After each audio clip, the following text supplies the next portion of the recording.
Hi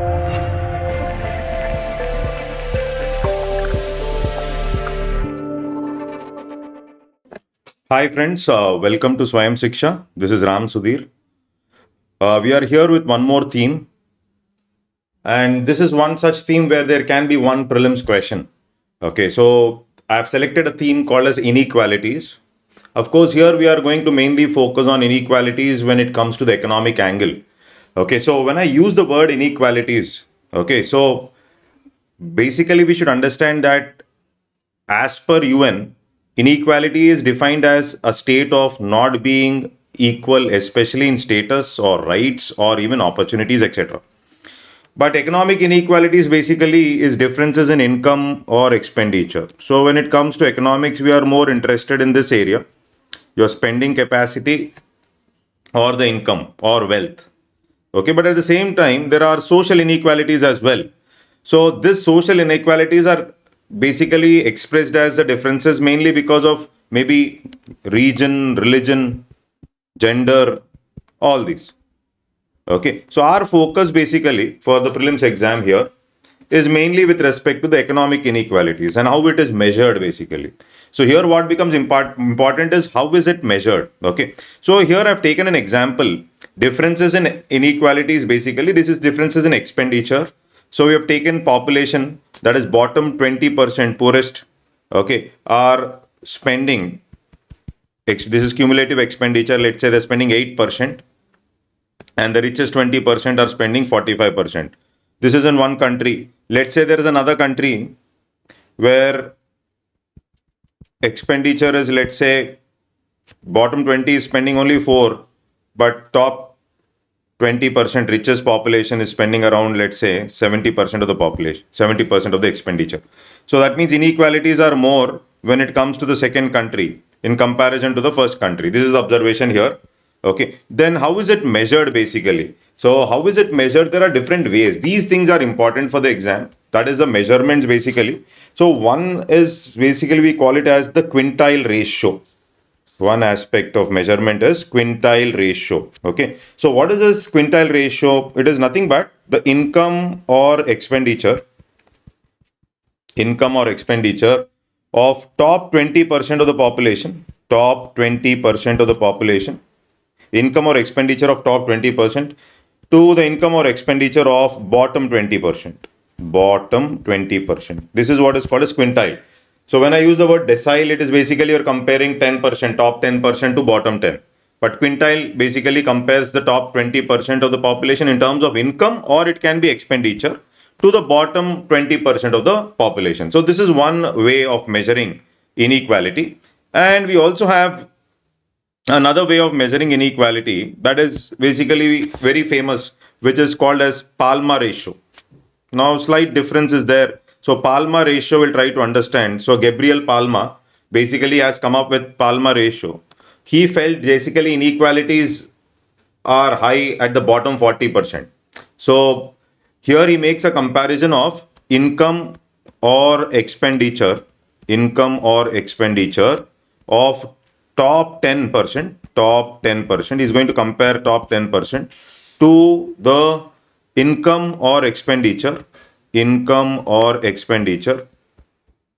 of bottom 40%, He believes that in the middle. Okay, so inequalities are minimum. Inequalities are high when we compare with the bottom to the top. So in the middle, the inequalities are less. Now that is the reason he has compared top 10% to bottom 40%. This is what we have to remember. There's a difference. It is not 10 and 10. 10 and 10 will be decile. This is Palma. 10 you are comparing it with bottom 40. Okay. Now one more important measure of inequality. Is the Lorentz curve. Very important. Lorentz curve. Lorentz curve helps us to understand inequalities. Now, first of all, Lorentz curve. What is this Lorentz curve? It is basically a graphical representation of depicting inequalities. Okay. So we will try to plot this curve first. Okay. So here, first of all, we have to draw a square. Now I'm trying to draw a square out here.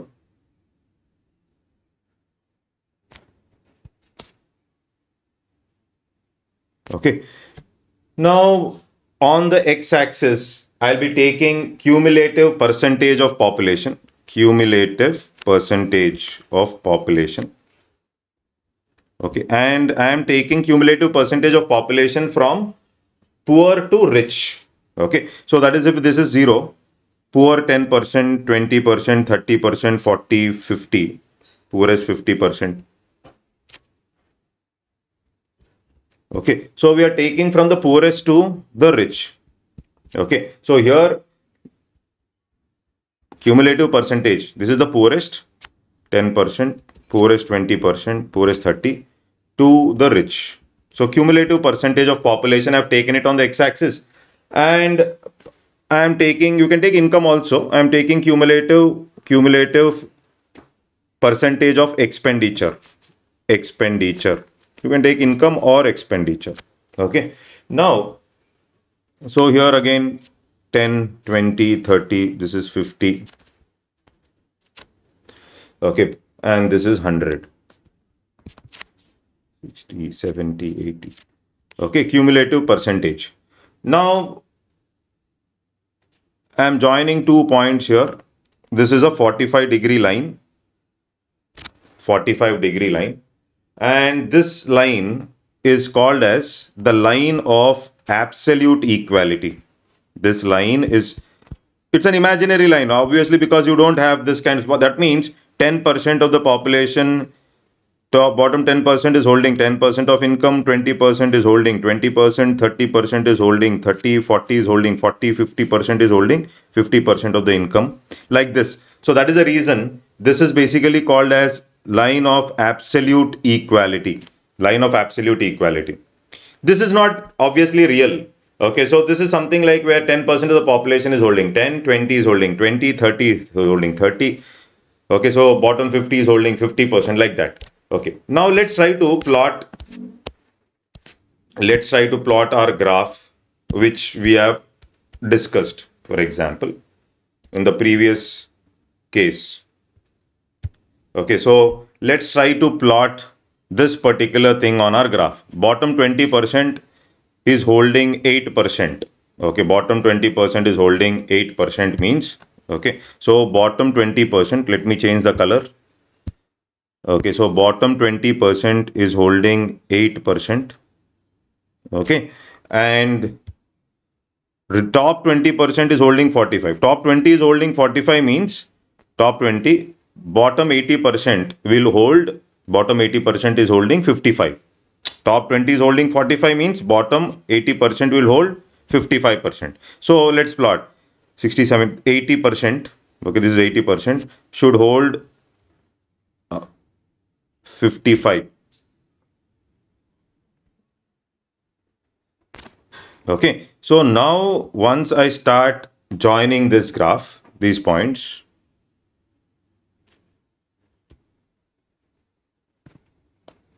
okay, so this is how my graph looks like. This is how my graph is going to look like. Okay, so this area we can observe. This is the deviation from the line of absolute equality. Now, this is the Lorentz curve. This is the Lorentz curve. Lorentz curve. Okay. And this is something like showing the actual distribution of income or expenditure in a country. Okay. This Lorentz curve is showing an something like an actual distribution of income or expenditure in a country. I can plot it for other countries as well. So we have done it based on our example. Now, inequality basically is measured using this concept called as, Gini coefficient. Let's try to understand. Gini coefficient. Okay, so what is the Gini coefficient? It is nothing but an arithmetic measure of inequality based on Lorentz curve. It's an arithmetic measure. Okay, so what we are trying to do is, this Gini coefficient is nothing but the area between this 45-degree line here, this 45-degree line, and the Lorentz curve. This is the Lorentz curve. So this is nothing but the area between 45-degree line and Lorentz curve. Okay, divided by area below 45-degree line. Area completely below. That is this area below the complete 45-degree line. Complete area below the 45-degree line. Everything. So area below the 45-degree line. Okay. Now this area, that is how much it is deviating from the line of absolute equality. This is what you have to observe. So how much is the deviation from the line of absolute equality? That is the numerator. Greater is the deviation, greater is the inequality. Greater is the deviation, greater is the inequality. Okay. So here area below 45-degree line can also be written as area above 45-degree line. There's no problem. We can also write area above because everything is here. These are isosceles triangles. So therefore area below and above are equal. So area below 45-degree line. Okay. Now least inequality means this area, this particular Lorentz curve will coincide with the line of absolute equality. That is what is called as least inequality. There is no difference or gap. So if Gini coefficient is going to be 0, that is the numerator is becoming 0, that means it is least inequality. That means Gini coefficient can range from 0 to 1, and when it becomes 0, that is the numerator is becoming 0, it means it is coinciding with the line of absolute equality. That is, inequality is 0 or minimum. Okay. Now then, what is the highest level of inequality? Highest level of inequality is 1. 1 when this Lorentz curve will become join this perpendicular line. How? Because suppose 10% of the population is holding 0% of the income, 20% is holding 0, 30%, 40%, 60%, they're holding 0. But the last 99% of the people are holding 0%, no income only. The 0, 99%. But last 1%, if they're holding all the income, 100%, then my Lorentz curve will coincide with this line. Just observe, the white is becoming yellow. It will coincide with this line. This is maximum inequality. When it is 1, it coincides. Okay, so area below 45-degree line and area between 45-degree line and Lorentz curve becomes same here. Lorentz curve coincides with this line, which you can see here, this line, and that is the highest amount of inequality. So we find inequalities, Gini coefficients around 0.35, 3.7, etc. when it comes to income. But Gini coefficients are higher when it comes to wealth. Gini coefficients are higher when it comes to wealth. Obviously, remember, if there's a question like Gini coefficients, obviously wealth inequalities will be high because money multiplies.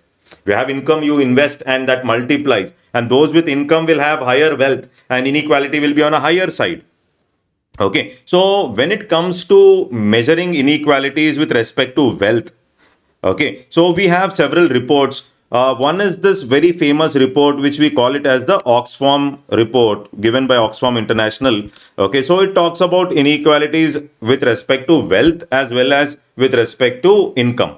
So Oxfam also talks about inequalities. So for example, if say top 1% of the population are holding, let's say, around 51.5% of wealth. This is wealth. When it comes to income, it is around 40.6%. Okay. So here, if you observe wealth, when it comes to wealth, inequalities are at a higher level. So when we talk about Gini coefficients, when it comes to wealth, we observe that it is around 0.8384. That means inequalities are at a higher rate, okay, in India when it comes to wealth. Not only India, everywhere Gini coefficient will be higher when it comes to wealth situation. Okay. Now, there is one index which can be asked in the exam, which is called as, this index is basically called as commitment to reduce inequality index. Commitment to reduce inequality. This is also related to inequalities. Okay. And this commitment to reduce inequality index, again, this is also given, CRI index you call it as, given by Oxfam International. And this shows how committed or inclined a government is with respect to reducing inequalities, a commitment of the government. So this index will tell us how committed a particular government is with respect to reducing the inequalities. That is very important here. Now, what we have to remember is, what are the criteria it takes into consideration? So this index basically runs on 3 pillars. This index runs on three pillars. We'll just remember the three pillars here. So one is basically called as the public services pillar. Public services pillar. It takes into consideration, example, education, health, etc. These factors, how committed is the government in terms of providing these aspects. Okay. Two is progressive taxes. Progressive taxes. So you're collecting more from the rich. Okay. And three, it takes into consideration something like the workers' rights. Workers' rights. So these three indicators are taken into consideration. So workers' rights can be, it can be pension, job security, etc., more formalization and things like that. So these are the three pillars it takes into consideration. So when you talk about India, India ranks around 123 out of 161 countries, not so great. Okay, because India's spending on health or maybe education is far lower than many other countries when you compare with the BRICS nations. Okay, and that is one reason why when it comes to commitment to reduce inequality index, India is not doing so great. Okay, so one more important measure or the last measure for measuring inequality, there can be a question here also. So last measure of measuring inequality is relative poverty. Basically, in countries like India, we are more focused on absolute poverty, which is the basic deprivation of basic requirements for living a dignified life. But in developed countries, basically, they are more focused on relative poverty because they are more interested in inequality. Because relative poverty measures something like inequality. So, India measuring or taking care of relative poverty is a luxury. But in developed world, basically, it is okay. In India, we are more focused. In India, basically, we are more focused on absolute poverty. In India, we are more focused on absolute poverty. Okay, so what is this relative poverty? It is basically expressed in terms of differences in income or expenditure in various sections of the society. So that is basically, it is going to measure nothing but inequality. Okay, so as per UNDP, okay, the percentage of population which is earning less than 50% of median income, percentage of population earning less than 50% of median income. So it is not mean. So when I say per capita income, it is total national income by population. It is basically mean. But here what we are taking is the median income. Median is nothing but the positional average. Positional average. Okay, or the value of the middlemost entity, or we call it as the positional average, isn't it? Okay, so you have to remember 50% of the median income. 50% of the median income. So 134 mean is what? 8 by 3. Okay, 8 by 3. Okay, but median is what? 3. It is basically positional average. Okay, so median income, UNDP defines it as percentage of population earning less than 50% of median income. Okay, so that's all for today. And I hope I'm adding value to your preparation. Please do comment in the comment box. We're coming up with current affairs and other videos as well. And if you can thoroughly revise all the concepts in the themes till now, as far as economy is concerned till now. So we have completed economy, almost economy is completed, all the themes related to prelims. So around 14 themes, if you can revise them conceptually. And I think any conceptual question can be tackled as far as UPSC is concerned. I wish you all the best. Signing off. Thank you.